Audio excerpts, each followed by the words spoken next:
Prepare now, as in the last 24 hours, the threat of a potential cyber attack against the United States has massively increased. And we're actually hearing that it could be imminent. As in the last 24 hours, we heard from China that the elections taking place in Taiwan was a choice between war and peace. And they are saying in the last 24 hours that war has been chosen. China, now we had heard last month, said that they had a cyber army that was invading U.S. critical services. I shared this with you as soon as it had come out last month. We heard that there were 24 different U.S. infrastructure systems that had been compromised by China. And China said that we have these compromised. We're not impacting these various infrastructure systems unless the scenario arose that conflict in the Pacific with Taiwan should take place and the United States should choose to defend Taiwan. Well, coming out in the last 24 hours, we've heard that China is now sending warships towards Taiwan after the election setback has taken place. This coming out from the Washington Post literally 57 minutes ago.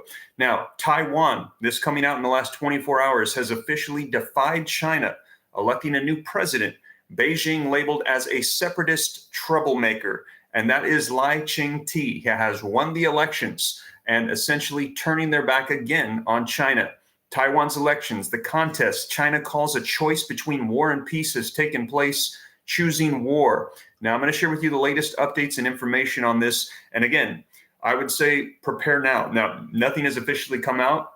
The United States is saying the potential conflict between Taiwan and China could be limited. However, we've heard these warnings from China, and I personally think it's safe to say that we should probably err on the side of precaution. Now, let me know your thoughts. Are you going to start preparing for what is taking place? Maybe stocking up if there are cyber attacks on food, water, various cooking things, medications. Let me know. If you are, put yes in the comments. If not, if you think that this is likely not going to be something that's going to unfold, put no. I'd like to see people's thoughts in the comments, yes or no. And that'll also let me know if you can hear me and see me okay this Sunday morning. I see that we've got 883 people live in the room with me. Do me a favor, if you appreciate the live updates, please hit the like button. If I could get half of the room to do so, it just helps spread this out further. We've got about 174 likes currently. And also to stay up to date, it's totally free. Why not go ahead and hit the subscribe button if you have not already subscribed? It's totally free.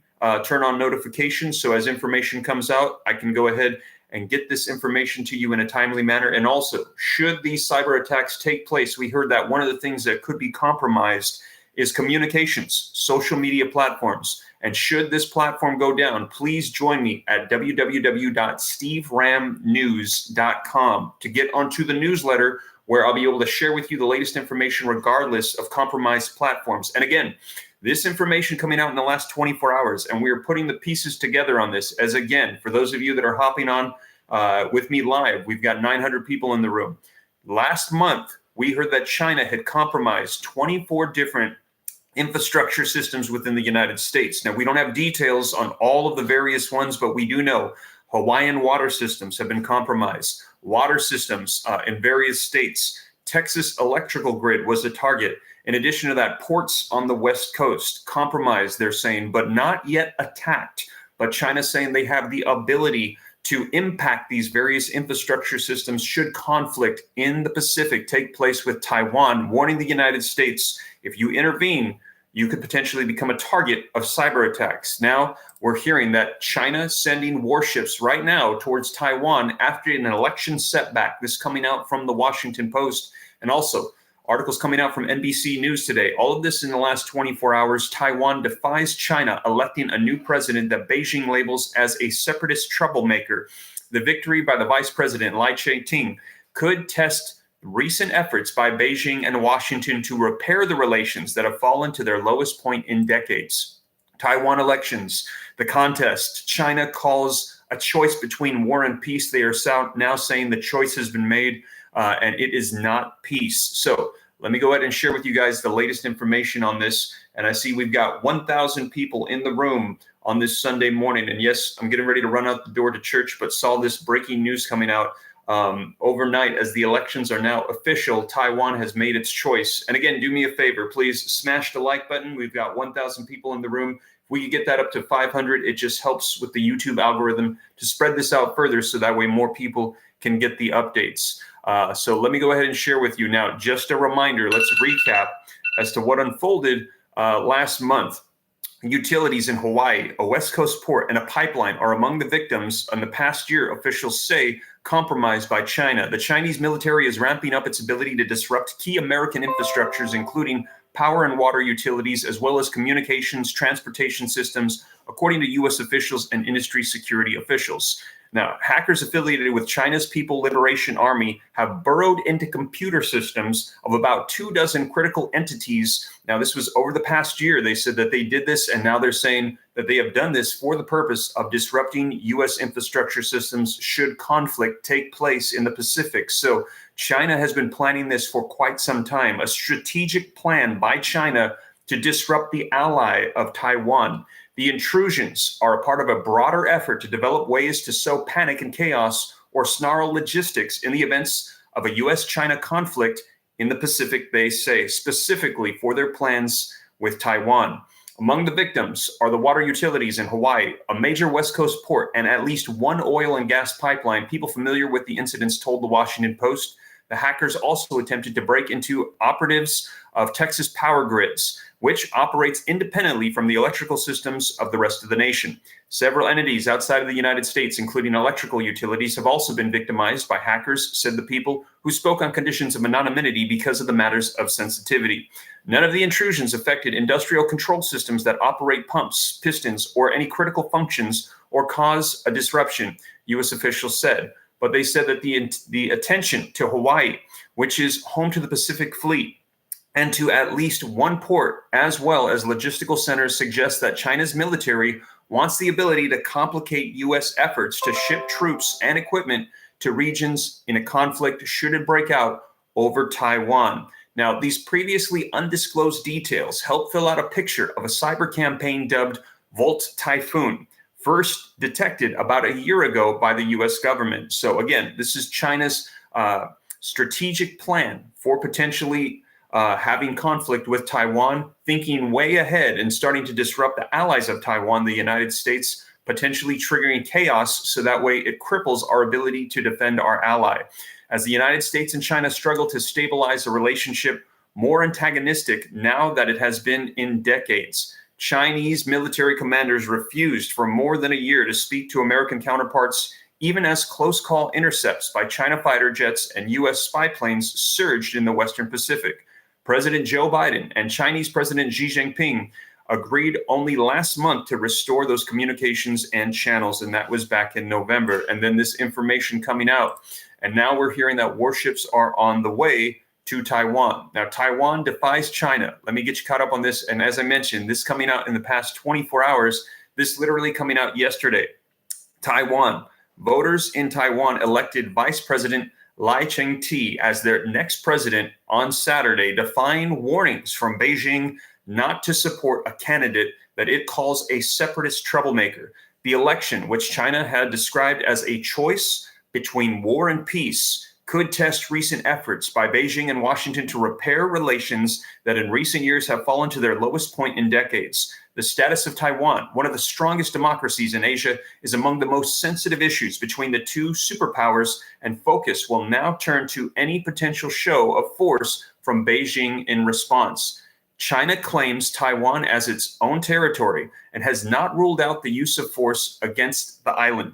While the U.S. and Taiwan is the most important international backer, while the U.S. is Taiwan's most important international backer, the majority of Taiwan's 23 million people are in favor of maintaining the status quo, neither formally declaring independence nor becoming a part of China. So they want to be completely separate. Lai's victory extends an 8-year rule of the Democratic Progressive Party, or the DPP, which is considered the least friendly to Beijing. Relations between Taiwan and China have deteriorated under President Tsai, the previous president who was elected in 2016, and it had his limit of 2 terms. Voters in Taiwan, especially young ones, were concerned not just with China's policy, but the economic issues such as unemployment, housing costs, and income inequality. Now, Lai won with 40% of the votes, and he is officially that president now for Taiwan. And China's saying that that was a choice between war and peace. General Villa, thank you so much for the $1.49 super chat. I appreciate it a ton. I will continue to keep you guys up to date. Wow, 1,247 people in the room with me. Do me a favor, smash the like button if you appreciate the updates. Let's go ahead and discuss what they're saying here. Now, this article coming out, let's see here. When did this come out? This came out yesterday as well, after the elections were finalized. Tensions with China and the threat of possible invasion dominate Taiwan's political landscape as the island went to the polls this week. And again, this will directly impact the United States. The decision of Taiwan in these elections, essentially turning their back on China. China very unhappy, wanting to have Taiwan. Now they're saying that there could be potential for conflict and warships on their way in the ocean. And we also heard warnings that if conflict arose, there are compromised infrastructure systems that could be hit by cyber attacks in the United States, as China is thinking ahead that the United States could come to the rescue of Taiwan, wanting to cripple the United States should they choose to do so. Now, the three men running for the presidency, they have expressed desire for peaceful relations with Beijing, which regards the territory as its own. But with the run-up to the elections, China ramped up military pressure on Taipei and described Saturday's elections as a choice between war and peace. And they're saying they did not choose peace. When are Taiwan's elections and who is running for the presidency? Well, we already have the winner on that, and that was Lai Ching-te.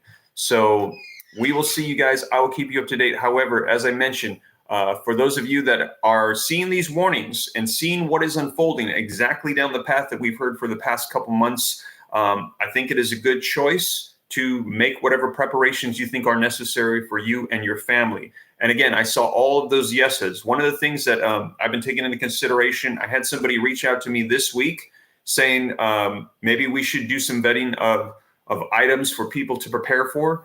So that's something that I'm taking into consideration right now, is vetting medical packs, food, different types of kits that maybe we can put links to, so that way people can go ahead and access them. And so that's something that might be in the works here very soon. I'll be able to provide you guys with links if you are interested in preparing. If so, please let me know in the comments. Put a 1 if you would like that. If I could find various different products, resources, work with this group that reached out to me, and then be able to provide you with high quality, good products that could potentially prepare for any cyber attacks that might hit. If that's something that you're not really interested in and you prefer to do your own research, please put a 2. But we're talking about medical kits, long-lasting food packs, various survival kits that could probably help out you and your family. And again, I think it's just a good choice for you and your family, whatever you can prepare for. I think that I see a lot of ones. Okay, I'll continue to work with this group that reached out to me and see if that's something that we'll be able to do. Provide links of high quality, good materials, trying to find the best value for people that want to prepare just in case we go down this route. Now, hopefully we don't, just to clarify. But we've heard that these infrastructure systems have been compromised. They have not yet been impacted, but they're saying the possibility is there. Marianne Wilkinson, thank you for the $1.99 super chat. I appreciate it a ton. Color Creativity is saying, how do I get a hold of prescriptions? Yes, that is one of the things specifically that we're looking at, medical packs, because if things go down, a lot of people that need medications, they will probably not have the ability to do so. What's going to be happening with shipping, with supplies, with the various supply chains? These are some of the things to think about. How long do we need to prepare for? How many weeks worth of food and rations and things do we need? That is something we're taking into consideration. So I will continue to work on this. As more develops on this, I will let you guys know, so that way I can go ahead and share that for those that want to prepare. But you guys, again, this is the latest coming out. Wanted to let you know, prepare now if you are concerned about what's unfolding, as in the last 24 hours, major developing news coming out with Taiwan and China, and the United States is likely going to get pulled into the middle of this. The United States will be involved in yet another conflict that is taking place, as 2024 is turning out to be the year of war. But you guys, thank you so much for joining me this Sunday morning. I got to hit the road. We're going to go to church. Please say a prayer for our nation, and I will catch you guys in the next one. Thank you so much for joining me. Take care. God bless. And Renee G, I see the super chat. Thank you so much. This is Steve.